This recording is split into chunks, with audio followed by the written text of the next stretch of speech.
রাজনীতিতে ভূ রাজনৈতিক ইস্যু, ভারতের স্বার্থ রক্ষাই সরকারের মূল লক্ষ্য, অভিযোগ বিএনপির। মার্কিন অবস্থান নিয়ে দলটির বক্তব্যের ভিত্তি নেই বলছে আওয়ামী লীগ। নির্দেশনা পেয়েছেন কিনা কর্তৃপক্ষের বলেন, টাকা দিলে টাকা খাইব, খায় আম করে ছেড়ে দেব। রাজধানীর সড়ক দাপিয়ে বেড়াচ্ছে ব্যাটারি চালিত অটোরিকশা, ঢাকার বাইরে হেলমেট ছাড়াই মিলছে মোটরসাইকেলের ফুয়েল। মন্ত্রীর নির্দেশনা জানেই না ট্রাফিক বিভাগ। বিদেশি ঋণের প্রকল্পগুলো দ্রুত শেষ করার নির্দেশ প্রধানমন্ত্রীর। 2024-25 অর্থ বছরের জন্য 2,65,000 কোটি টাকার এডিপি অনুমোদন, সর্বোচ্চ বরাদ্দ পরিবহন ও যোগাযোগে। কিশোরগঞ্জের পর এবার কুমিল্লায় হিমাগারে মিলল 21 লাখ পিস ডিম, বাজার অস্থিতিশীল করতে অবৈধভাবে মজুত। 24 ঘন্টার মধ্যে বিক্রির নির্দেশ, জব্দ 24,000 কেজি মিষ্টিও।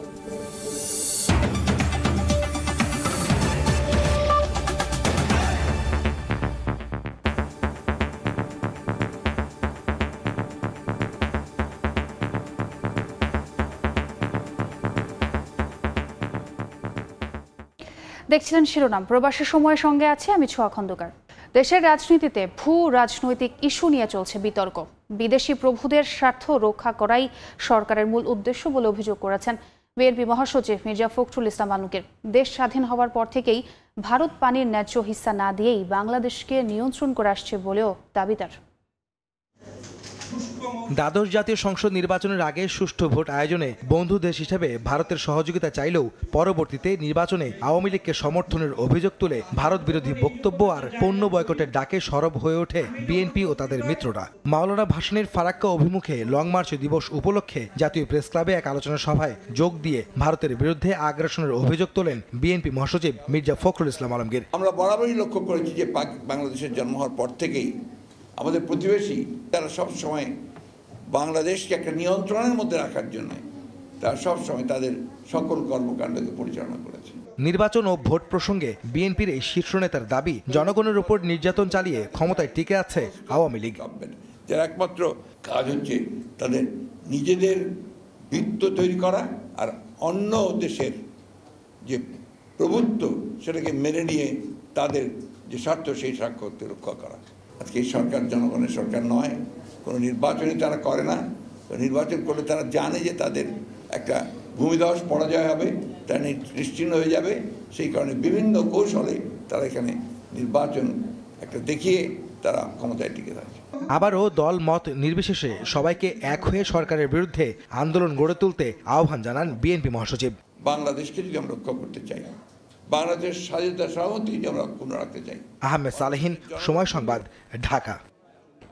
বাংলাদেশ ও নির্বাচন প্রশ্নে যুক্তরাষ্ট্রের অবস্থান স্পষ্ট করে গেছেন ডোনাল্ড ট্রাম্প। তাই এ বিষয়ে বিএনপি নেতাদের বক্তব্যের কোনো ভিত্তি নেই বলে মন্তব্য করেছেন আওয়ামী লীগের সাধারণ সম্পাদক ওবায়দুল কাদের। এদিকে পররাষ্ট্রমন্ত্রী বলেন, বাংলাদেশের সঙ্গে যুক্তরাষ্ট্রের সম্পর্ক এগিয়ে নেওয়ার বার্তা দেয় আবোল তাবোল বকছেন বিএনপি নেতারা। দ্বাদশ জাতীয় নির্বাচন ঘিরে বাইডেন প্রশাসনের সঙ্গে বাংলাদেশ সরকারের নানা টানাপোড়েন থাকলেও 3 দিনের ঢাকা সফরে এসে ভিন্ন বার্তা দিয়ে গেলেন মার্কিন সহকারী পররাষ্ট্রমন্ত্রী ডোনাল্ড লু। গণমাধ্যমের সামনেই অতীতের অস্বস্তি পেছনে ফেলে সম্পর্ক সামনে এগিয়ে নেওয়ার কথা বলেন মার্কিন সরকারের এই প্রতিনিধি। যদিও নির্বাচন প্রশ্নে যুক্তরাষ্ট্র আগের অবস্থানেই রয়েছে বলে দাবি করেন বিএনপি মহাসচিব। প্রধানমন্ত্রী শেখ হাসিনার স্বদেশ প্রত্যাবর্তন দিবস উপলক্ষে বৃহস্পতিবার রাজধানীর তেজগাঁওয়ে এক এতিমখানায় খাবার বিতরণ করেন আওয়ামী লীগ সাধারণ সম্পাদক ওবায়দুল কাদের।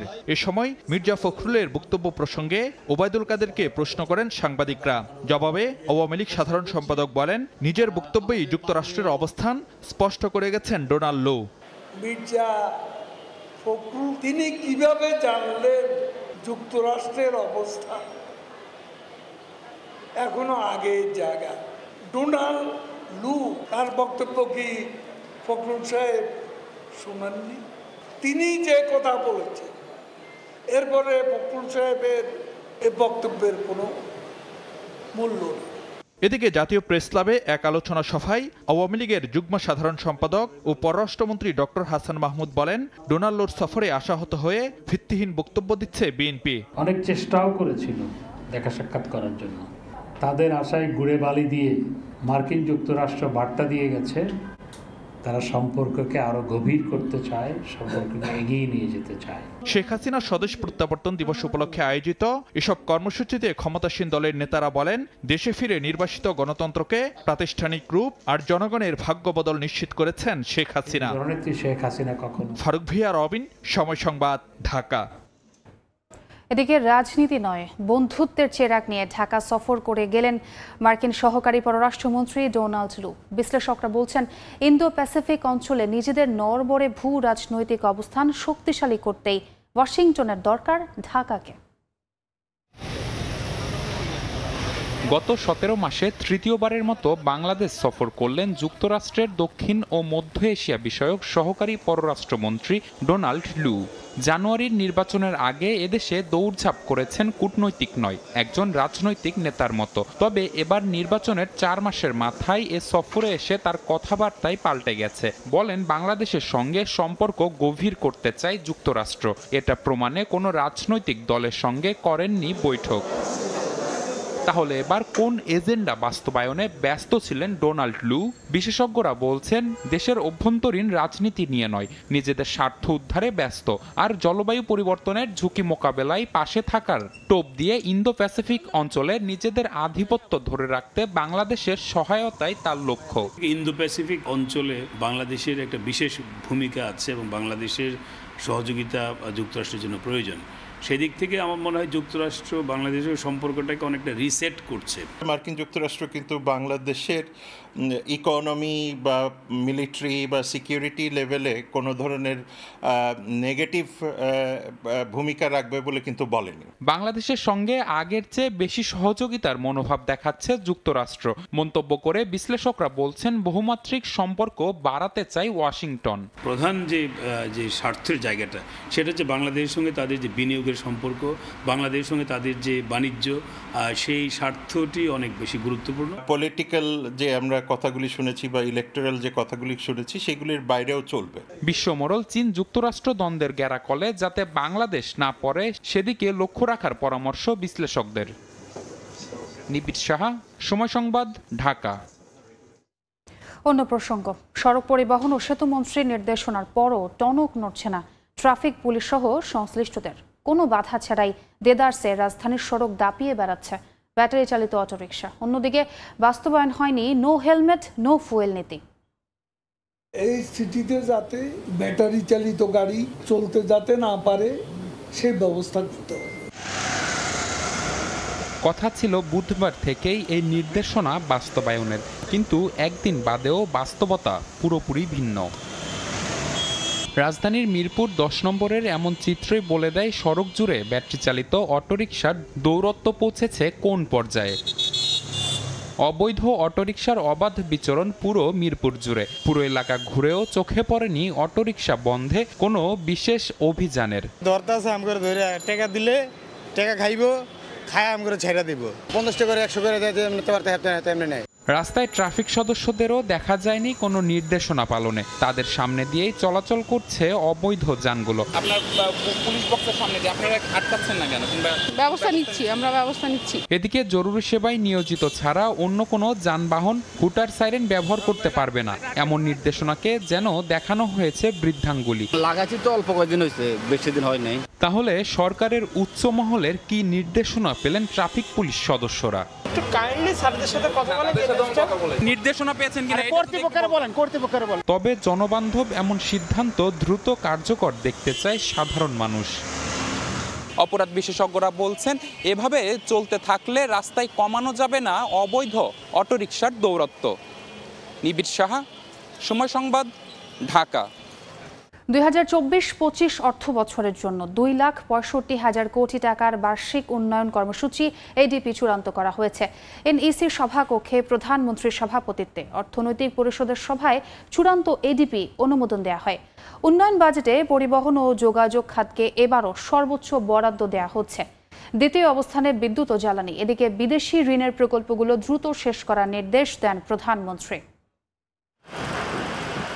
চলতি অর্থবছরে প্রথম 10 মাসে বার্ষিক উন্নয়ন কর্মসূচি বা এডিপি বাস্তবায়নের হার 49.26%। প্রতি বছরের মতো অর্থবছরের শেষের দিকে বেড়েছে প্রকল্পগুলোর অর্থ ছাড়ের প্রবণতা। এর মধ্যে আগামী অর্থবছরের জন্য উন্নয়ন বাজেট চূড়ান্ত করতে প্রধানমন্ত্রীর সভাপতিত্বে এনইসি সভা বসে। বিদেশি ঋণ নির্ভর প্রকল্প ৩ মাস অন্তর পর্যালোচনা করে দ্রুত শেষ করার নির্দেশ দেন প্রধানমন্ত্রী। বৈদেশিক ঋণ এবং অনুদানে যেসব আমাদের প্রকল্প আছে সেগুলি যেন আমরা বাড়তি শ্রম দিয়ে দ্রুত এগুলি শেষ করার ব্যবস্থা করি।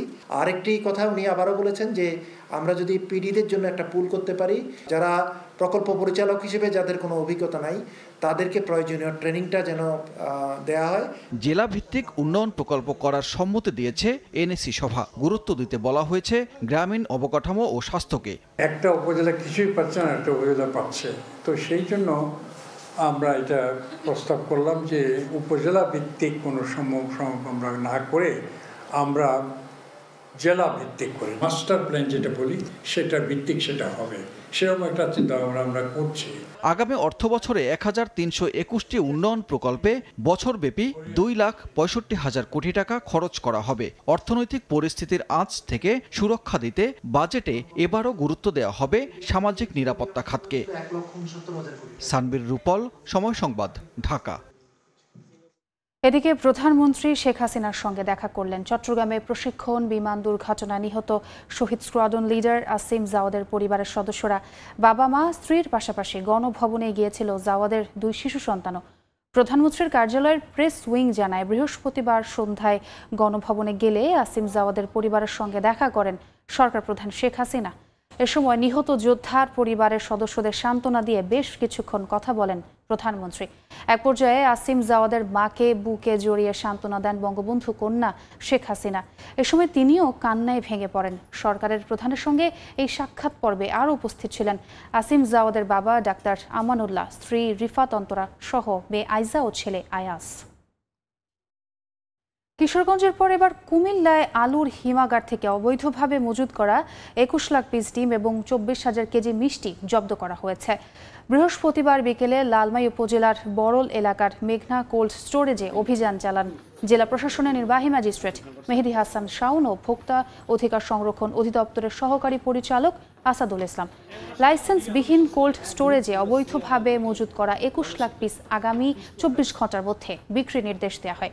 এছাড়া ড্রামে সংরক্ষণ করে রাখা ২৪,০০০ কেজি মিষ্টিও জব্দ করেন ভ্রাম্যমাণ আদালত। প্রতিষ্ঠানটিকে ২ লাখ টাকা জরিমানা করা হয়। এবার কোরবানির জন্য প্রস্তুত আছে ১,২৯ লাখের বেশি গবাদি পশু। এ অবস্থায় ভারত থেকে চোরাই পথে গরু আনা বন্ধের দাবি জানিয়েছেন ব্যবসায়ীরা। এ ব্যাপারে আশ্বাস দেওয়ার পাশাপাশি সড়কে চাঁদাবাজি রুখতে কঠোর ব্যবস্থা নেওয়ার হুঁশিয়ারি দিয়েছেন মৎস্য ও প্রাণী সম্পদ মন্ত্রী মোহাম্মদ আব্দুর রহমান।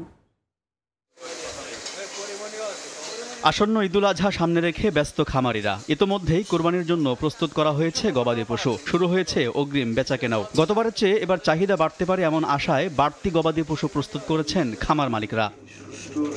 এ অবস্থায় আসছে কোরবানিতে পশুর চাহিদা, সরবরাহ ও সুষ্ঠুভাবে কেনাবেচার সার্বিক প্রস্তুতি নিয়ে বুধবার রাজধানীতে বিভিন্ন অংশীজনদের সঙ্গে বৈঠকের আয়োজন করে প্রাণী সম্পদ অধিদপ্তর। এ সময় জানানো হয়, এবার কোরবানির জন্য প্রস্তুত ১,২৯,৮০,৩৬৭টি গবাদি পশু, যা গতবারের চেয়ে 4,44,034টি বেশি।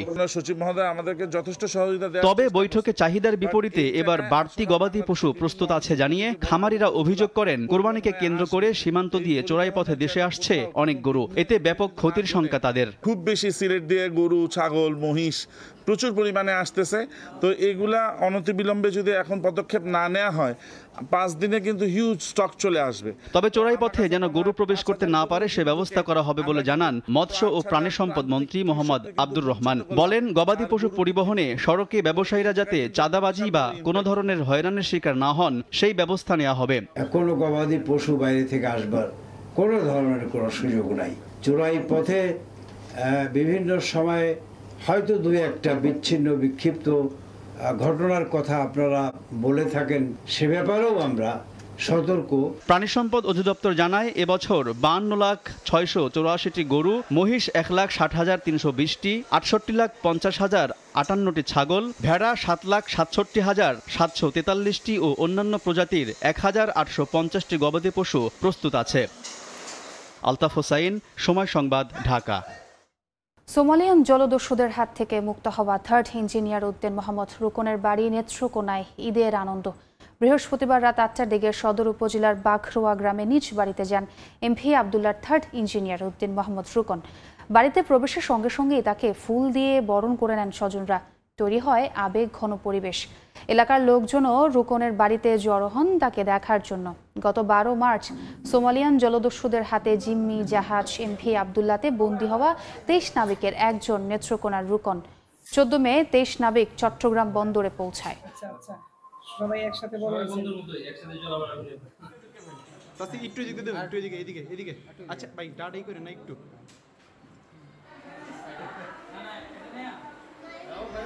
কালকে থেকে যে সকল শুনছি, শোনার পর থেকে যে আগ্রহ যে কখন দেখতে পাবো।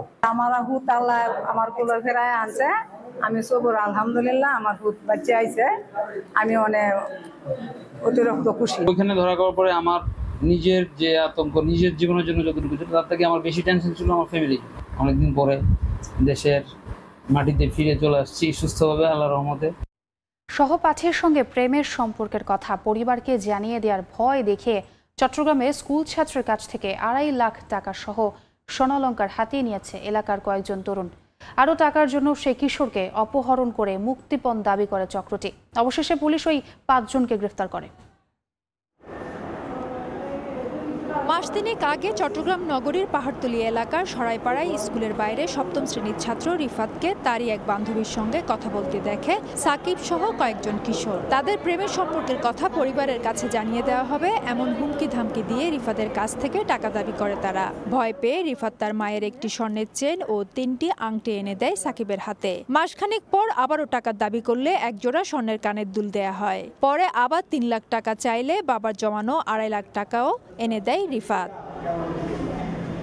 সবশেষ গত সপ্তাহে তার কাছে আবারও টাকার দাবি করলে দিতে অস্বীকৃতি জানায় রিফাত। 14 মে স্কুলের সামনে থেকে ছুরি দেখিয়ে রিফাতকে সিএনজিতে তুলে নিয়ে যায় ওই কিশোররা। পরে পরিবারের কাছে 50,000 টাকা মুক্তিপণ দাবি করে। বিষয়টি থানায় জানালে মাঠে নামে পুলিশ। তৎপরতা বুঝতে পেরে রিফাতকে ছেড়ে দেওয়া হয়। পরে অভিযান চালিয়ে 5 জনকে গ্রেফতার করে আইনশৃঙ্খলা রক্ষাকারী বাহিনী। যে 2 জনের নামে অভিযোগটা ছিল সাকিব আর রাকিব, আর পরবর্তীতে হচ্ছে সরাইপাড়ার লোহারপুর আর অলঙ্কার শপিং কমপ্লেক্সের সামনে থেকে বাকি 3 জন আরও আসামিকে আমরা অ্যারেস্ট করতে সক্ষম হই। মূল পরিকল্পনাকারী সাকিব সহ অন্যরা এলাকায় বিভিন্ন অপরাধমূলক কাজে জড়িত ছিল বলে জানায় পুলিশ। ফেরদৌস লিপি, সময় সংবাদ, চট্টগ্রাম। চট্টগ্রাম বিশ্ববিদ্যালয়ের ঝর্ণায় গোসল করতে নেমে স্কুল ছাত্রের মৃত্যু হয়েছে। বৃহস্পতিবার সকালে বন্ধুদের সঙ্গে চট্টগ্রাম বিশ্ববিদ্যালয়ে ঘুরতে আসে হাজী মোহাম্মদ মহসিন সরকারি উচ্চ বিদ্যালয়ের 7ম শ্রেণীর ছাত্র জুনায়েদ। দুপুরে অন্যদের সঙ্গে ঝর্ণায় গোসল করতে নামে সে। কিছুক্ষণ পর সবাই উঠে এলেও জুনায়েদকে কোথাও পাওয়া যায় না। খবর পেয়ে ফায়ার সার্ভিসের সদস্যরা ঝর্ণা থেকে জুনায়েদের মরদেহ উদ্ধার করেন।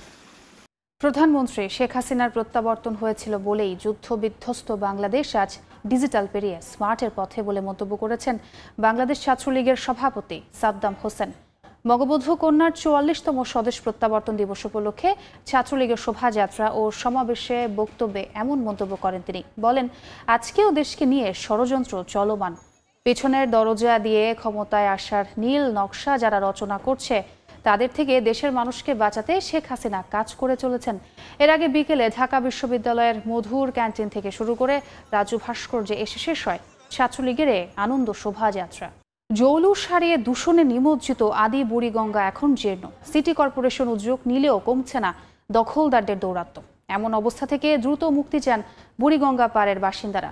সিটি কর্পোরেশন বলছে, সীমানা পিলার বসানোর কাজ শেষ, বর্ষার পর মানা হবে না আর কোনো অজুহাত। হুঁশিয়ারি দক্ষিণ নগর পিতার। রতন মজুমদারের ছবিতে ধ্রুব ব্যানার্জি রিপোর্ট।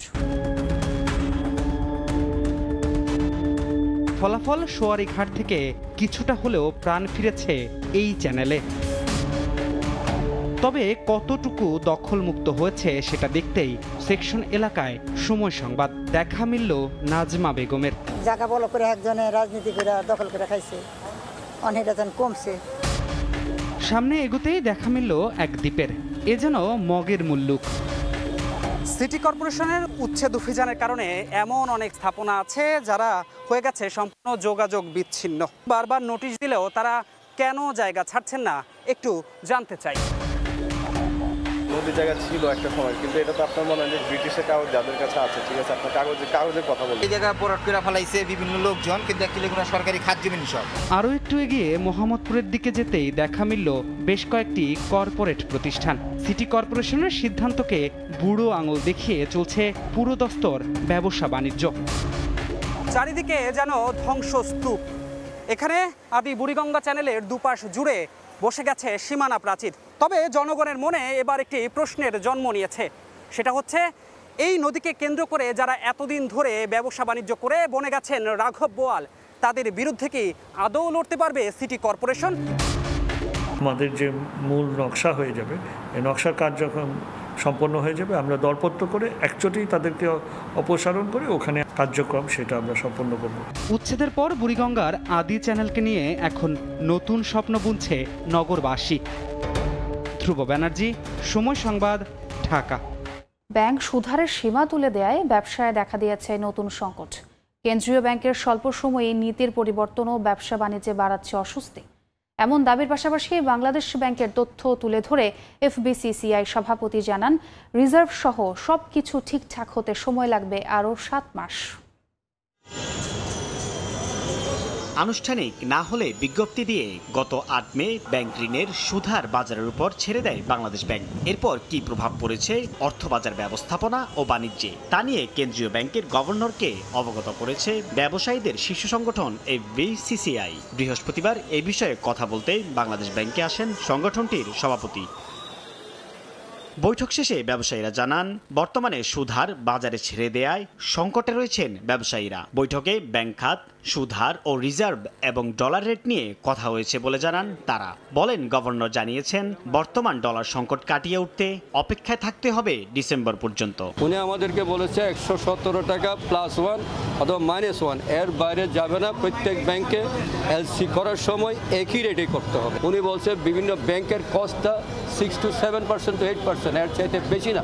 সেজন্য উনি মনে করছেন যে 114 টাকার উপরে কোনো অবস্থাতে ব্যাংকের ইন্টারেস্ট যাওয়া উচিত না, সম্ভব না। এ সময় বারবার নীতি পরিবর্তনে ব্যবসা ক্ষতিগ্রস্ত হচ্ছে বলে দাবি জানায় সংগঠনটি। এক্সচেঞ্জ রেটটা যেটা টাকা শর্ট হয়েছে অর্থাৎ লস করেছে, এই টাকাটা ব্যাংকে হিসাব আছে। লং টার্ম একটা লোন দিয়ে তাদের লং টার্ম একটা পলিসি দিয়ে তাদেরকে যেন এই সমাধান করা যায়। আগামী 3 মাসের মধ্যে ব্যাংকিং পরিস্থিতি ভালো হবে। বৈঠকে দেয়া গভর্নরের এমন বার্তাও তুলে ধরেন ব্যবসায়ীরা। সাইফুল ইসলাম, সময় সংবাদ, ঢাকা।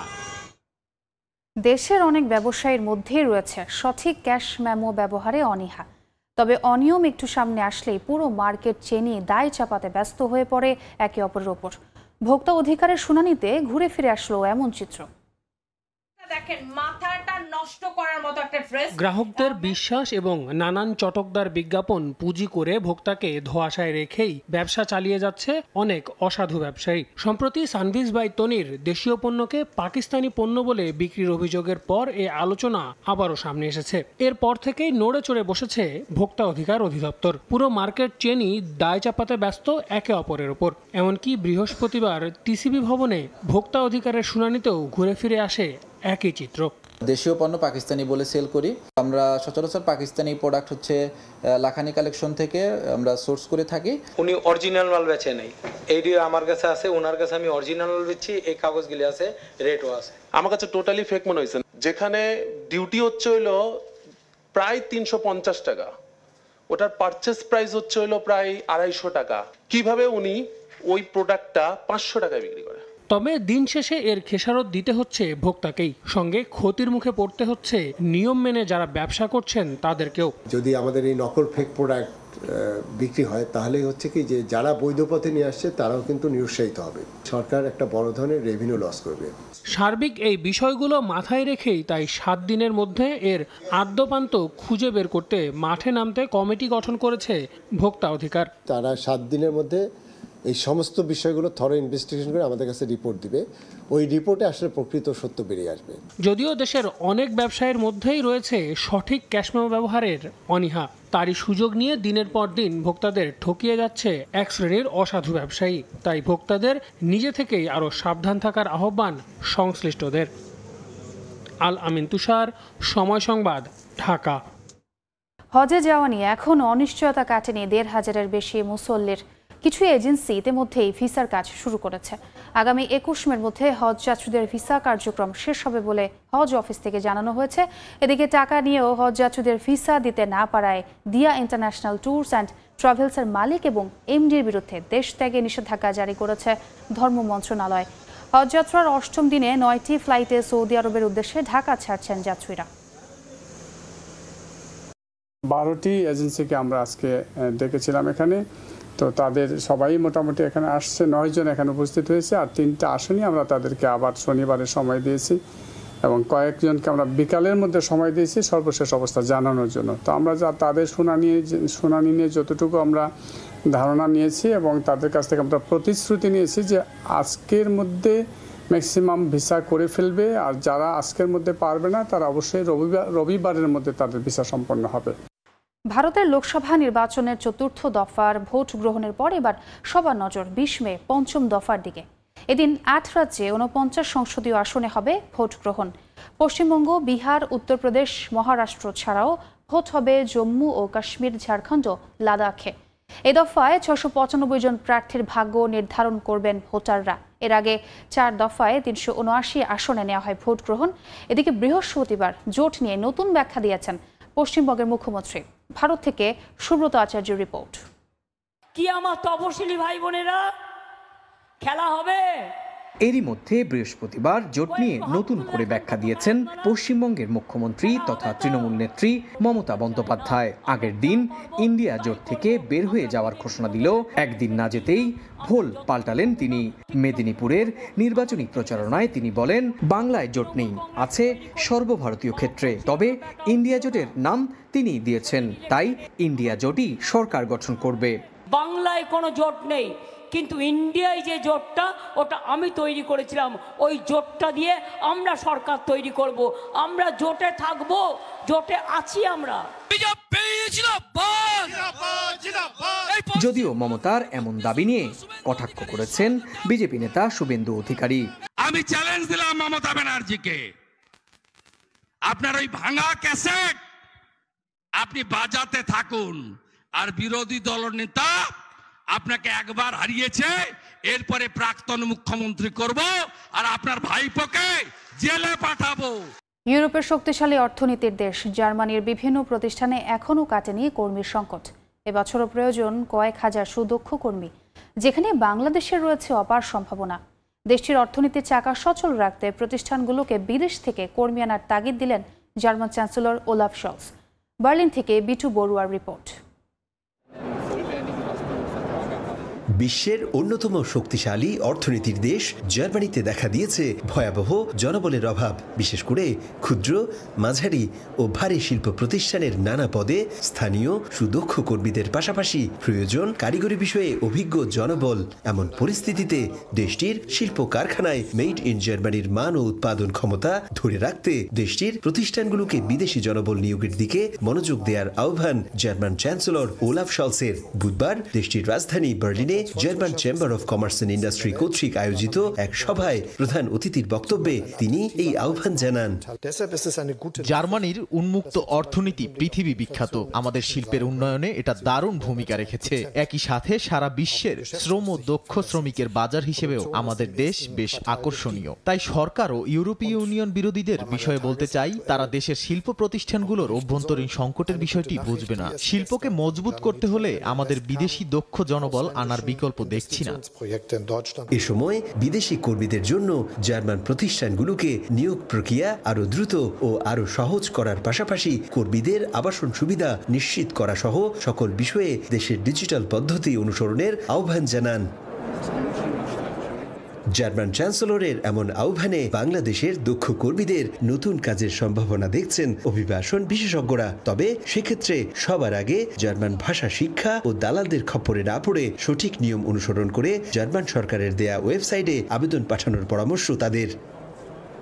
গেল কয়েক বছর ধরে জার্মানির ছোট বড় প্রতিষ্ঠানগুলোতে বিদেশি দক্ষ শ্রমিক এবং শিক্ষানবিশ ছাত্রের সংখ্যা বেড়েই চলেছে। যেসব প্রতিষ্ঠানে বাংলাদেশের তরুণরাও রাখতে পারে তাদের প্রতিভার স্বাক্ষর। তাই বাংলাদেশি তরুণদের এই মুহূর্তে কারিগরি কিংবা কর্মমুখী শিক্ষার প্রতি জোর দেওয়ার আহ্বান সর্বস্তরের প্রবাসীদের। জার্মানি থেকে বিটু বড়ুয়া, সময় সংবাদ। কাতারে প্রবাসীদের মাঝে জাতীয় পরিচয়পত্র বিতরণ কার্যক্রম শুরু হলো। আনুষ্ঠানিক উদ্বোধন করেন বাংলাদেশের নির্বাচন কমিশন সচিব মোহাম্মদ জাহাঙ্গীর আলম। কাতারের রাজধানী দোহায় বাংলাদেশ দূতাবাস মিলনায়তনে কার্যক্রমে সভাপতিত্ব করেন দেশটিতে নিযুক্ত বাংলাদেশের রাষ্ট্রদূত মোহাম্মদ নজরুল ইসলাম। অনুষ্ঠানে দূতাবাসের ঊর্ধ্বতন কর্মকর্তা, নির্বাচন কমিশনের প্রতিনিধি দল ও প্রবাসী বাংলাদেশিরা উপস্থিত ছিলেন। নির্বাচন কমিশন সচিব বলেন, সরকার প্রবাসী বাংলাদেশিদের জাতীয় পরিচয়পত্র কার্যক্রমের আওতায় আনতে দৃঢ় প্রতিজ্ঞাবদ্ধ।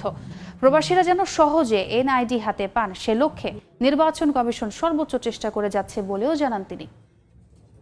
৪৫ দিনের মধ্যে এখানকার যারা আবেদন করেছিলেন প্রথম পর্যায়ে তাদের হাতে আমরা স্মার্ট কার্ড সরবরাহ করতে সক্ষম হয়েছে। আমরা অবশ্য ১-২ বার ধরে কিন্তু এনআইডি কার্ড প্রদান করছিলাম, তবে আজকে নির্বাচন কমিশনের মাননীয় সচিব মহোদয় নিজে এসে স্মার্ট কার্ড বিতরণ করে সেটাকে আক্ষরিক অর্থে।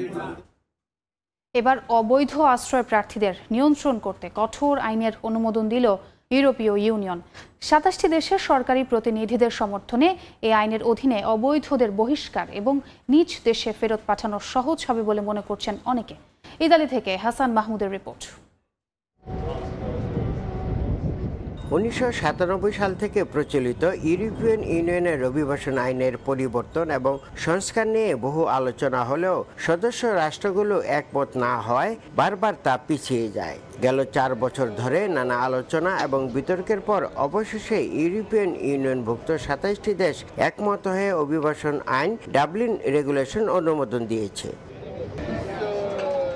এর আগে সমুদ্রপথে আসা অবৈধ অভিবাসীদের আশ্রয় দেবার ক্ষেত্রে প্রধান দেশ ইতালি এবং গ্রিস একমত হতে ব্যর্থ হওয়ায় আইনটি সংশোধন করা যায়নি। আশ্রয় প্রার্থীদের বিষয়ে নতুন আইন পাশের পর ইতালি প্রবাসী বাংলাদেশিদের মধ্যে দেখা দিয়েছে মিশ্র প্রতিক্রিয়া। ইউরোপিয়ান ইউনিয়ন আশ্রয়প্রার্থীদের জন্য কঠিন আইন তৈরি করেছে। আপনাদের একটা কথাই বলবো, যারা প্রবাসী আছেন যে দয়া করে কোনো অপরাধের সাথে সংযুক্ত হবেন না। তারা যে চিন্তা করে আজকে ইউরোপে সহজ থেকে সহজতর করছে, সেটা হচ্ছে যে যাতে করে মানুষ সমুদ্র পথে না আসে।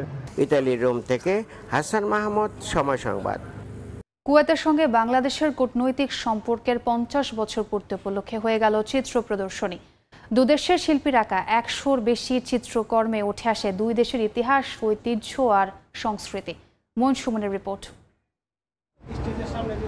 বাংলাদেশ কুয়েত কূটনৈতিক সম্পর্কের ৫০ বছর পূর্তি উপলক্ষে কুয়েতের হাওয়াল্লি শহরে একটি চিত্র প্রদর্শনী হয়েছে। কুয়েত আর্ট অ্যাসোসিয়েশনের গ্যালারিতে দেশটিতে নিযুক্ত বাংলাদেশের রাষ্ট্রদূত এবং কুয়েত আর্ট অ্যাসোসিয়েশনের সভাপতি এই প্রদর্শনীর উদ্বোধন করেন। প্রদর্শনীতে বাংলাদেশের শিল্পীর আঁকা ১০০-টিরও বেশি চিত্রকর্ম এবং কুয়েত আর্ট অ্যাসোসিয়েশনের সদস্যদের আঁকা চিত্রকর্ম প্রদর্শনীতে প্রদর্শিত হয়। দুই দেশের শিল্পীরা তাদের রং তুলিতে ফুটিয়ে তুলেছেন নিজেদের সংস্কৃতি। আমার দেশের ছবিগুলো নিয়ে আমি এখানে উপস্থাপন করেছি, যেগুলো দেখেই খুব সহজেই যে কোনো কুয়েতি হোক বা যে দেশই হোক না কেন খুব সহজেই বুঝতে পারবে এটা Bangladeshi. Really it's amazing an artist. I can see the cultures of the Bangladesh amazing culture here. I can see everything with details. বিদেশিদের কাছে বাংলাদেশের ঐতিহ্য, সংস্কৃতি ও ইতিহাস তুলে ধরার চেষ্টা করেছেন রাষ্ট্রদূত। আমাদের আর্ট কালচার, আমাদের যত ঐতিহ্য আছে, সংস্কৃতি আছে, এগুলো যেন বিদেশিরা জানতে পারে, বিশেষ করে কুয়েতিরা এবং অন্যান্য দেশের ডিপ্লোম্যাটসরা। অনুষ্ঠানে কুয়েতে নিযুক্ত বিভিন্ন দেশের প্রায় ২০ জন রাষ্ট্রদূত, কুয়েত আর্ট অ্যাসোসিয়েশনের সদস্য, দূতাবাসের কর্মকর্তা কর্মচারী, প্রিন্ট ও ইলেকট্রনিক মিডিয়ার সদস্য এবং কুয়েত বাংলাদেশ কমিউনিটির সদস্যরা উপস্থিত ছিলেন। ১৫ মে থেকে ৪ দিন ব্যাপী চলবে এই প্রদর্শনী। মঈন সুমন, সময় সংবাদ, কুয়েত।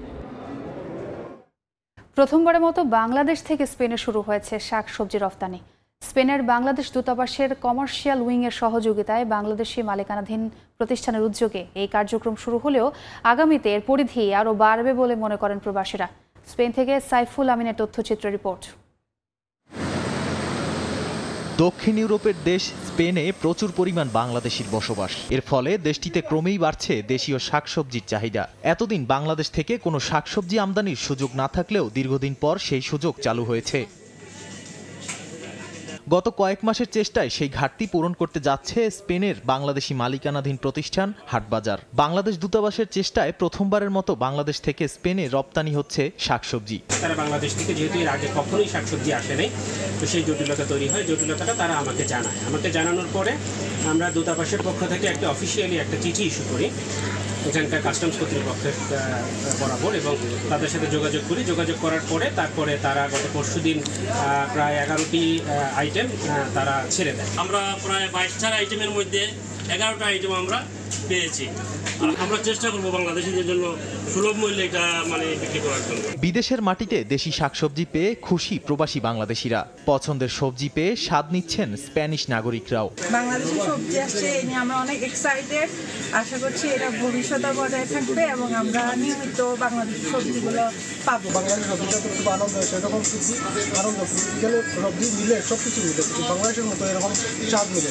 কচুর লতি, সাজনা, তারপরে কাঁচা আম যাদের পছন্দ, বিশেষ করে মহিলাদের কাছে, তারা এগুলো দেখে খুবই আনন্দে আলোকিত। শাকসবজি প্রথম আসছে, আমরা খেয়ে বাংলাদেশে সেই স্বাদ অনুভব করছি। প্রবাসী বাংলাদেশিরা বলছেন এ ধারা অব্যাহত থাকলে একদিনে যেমন ব্যবসায়ীরা লাভবান হবেন, অন্যদিকে শক্তিশালী হবে দেশের অর্থনীতি। আগামীতে দেশীয় পণ্যের রপ্তানি বাড়াতে স্পেন সরকারের সঙ্গে বাণিজ্যিক আলোচনা জোরদারের দাবি প্রবাসীদের। সময় সংবাদ, স্পেন। বিশ্বকাপে অংশ নিতে দল গেছে যুক্তরাষ্ট্র। স্বাগতিক দেশের বিপক্ষে 3 ম্যাচের সিরিজ দিয়ে শুরু হবে এবার মূল প্রস্তুতি। কিন্তু তার আগে নিজেদের স্বপ্নের কথা তারা জানিয়ে গেছেন দেশের মানুষকে। অধিনায়ক শান্তর চাওয়া যখন টিম হয়ে পারফর্ম করা, তখন সাকিব আল হাসান চান দেশের জন্য ব্যক্তিগত পর্যায়ে থেকে জ্বলে উঠতে। সবাই দ্বিতীয় রাউন্ডে ওঠাটাকে প্রাথমিক লক্ষ্য বললেও তাওহিদ হৃদয়ের কাছে সাফল্য একটাই, সেটা চ্যাম্পিয়নশিপ। আর সবকিছু শেষে মাহমুদুল্লাহর আস্থা শান্তর অধিনায়কত্বে। একটা ভালো টুর্নামেন্ট আমরা উপহার দিতে পারবো। আমাদের বন্ডিংটা খুবই স্ট্রং।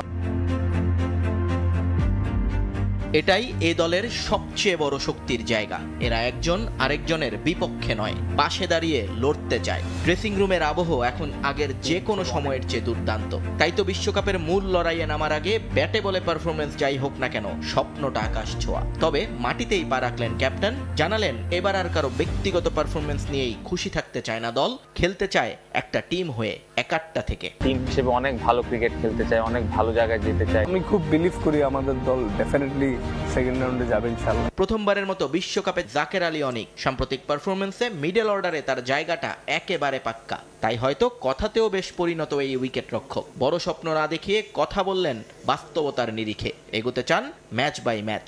আর মোস্তাফিজ আস্থা রাখতে বললেন দলের উপর। আমি চাইবো আমরা প্রত্যেকটা ম্যাচে স্টেপ বাই স্টেপ ভালো পারফরমেন্স করব, জিতবো। আমাদের সঙ্গে থাকুন যেন আমরা আপনাদের আরো ভালো খেলা উপহার দিতে পারি, দেশকেও জেতাতে। তবে তরুণ তুর্কি তাওহিদ হৃদয় অন্য সবার মতো কথার মার প্যাঁচে যাননি। ছোটদের বিশ্বকাপটা তার দখলেই আছে, এখন চান বড়দেরটাও। আর বিশ্বসেরা অলরাউন্ডার জানেন নিজের দায়িত্বের কথা, তাই নিজের শেষ বিশ্ব আসরে করতে চান বিশেষ কিছু।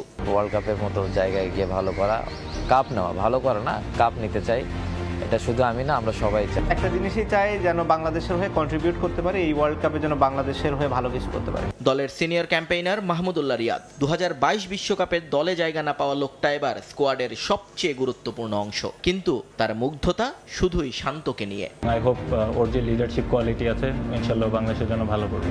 21 মে টেক্সাসে যুক্তরাষ্ট্রের বিপক্ষে প্রথম টি20তে নামবে বাংলাদেশ। নিয়ন মুহাইমিন, সময় সংবাদ। অবসরের ঘোষণা দিলেন ভারতের ফুটবলার সুনীল ছেত্রী। এক ভিডিও বার্তায় নিজে এই বিষয়টি নিশ্চিত করেছেন এই কিংবদন্তি ফুটবলার। আগামী 6 জুন কলকাতার যুব ভারতী স্টেডিয়ামে কুয়েতের বিপক্ষে 2026 বিশ্বকাপের বাছাই পর্বে ম্যাচে শেষবারের মতো মাঠে নামবেন 39 বছরের এই ফুটবলার। 2005 সালে পাকিস্তানের বিপক্ষে ম্যাচ দিয়ে অভিষেক হয়েছিল সুনীলের। সেই অভিষেক ম্যাচেই তিনি গোল করেছিলেন। এরপর ভারতীয় অধিনায়কের প্রথম আন্তর্জাতিক ম্যাচ ছিল 2007 নেহরু কাপে। প্রথম ম্যাচে কম্বোডিয়ার বিপক্ষে 6-0 ব্যবধানে জয় তুলে নেয় ভারত। সে ম্যাচে জোড়া গোল করেন ছেত্রী। সব মিলিয়ে দেশের জার্সিতে 145 ম্যাচে 93টি গোল করেছেন এই ফরওয়ার্ড, যা ভারতের হয়ে সর্বোচ্চ এবং জাতীয় দলের জার্সিতে বিশ্বের 4র্থ সর্বোচ্চ গোল। তার সামনে আছেন যথাক্রমে পর্তুগিজ সুপারস্টার ক্রিস্টিয়ানো রোনালদো। 205 ম্যাচে করেছেন 128 গোল, আর্জেন্টাইন তারকা লিওনেল মেসি 180 ম্যাচে 106 গোল এবং আলী দিয়া 148 ম্যাচে 108 গোল করে আছেন তৃতীয় স্থানে।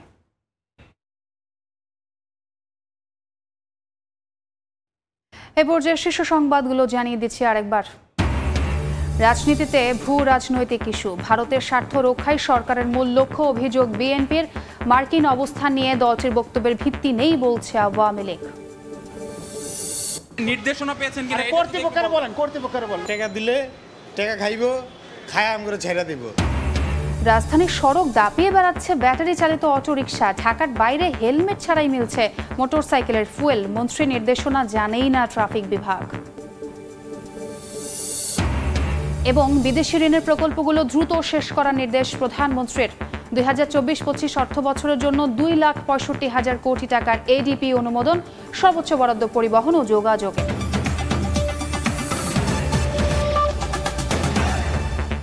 এই ছিল প্রবাসী সময়ে। সঙ্গে থাকুন সময়ের।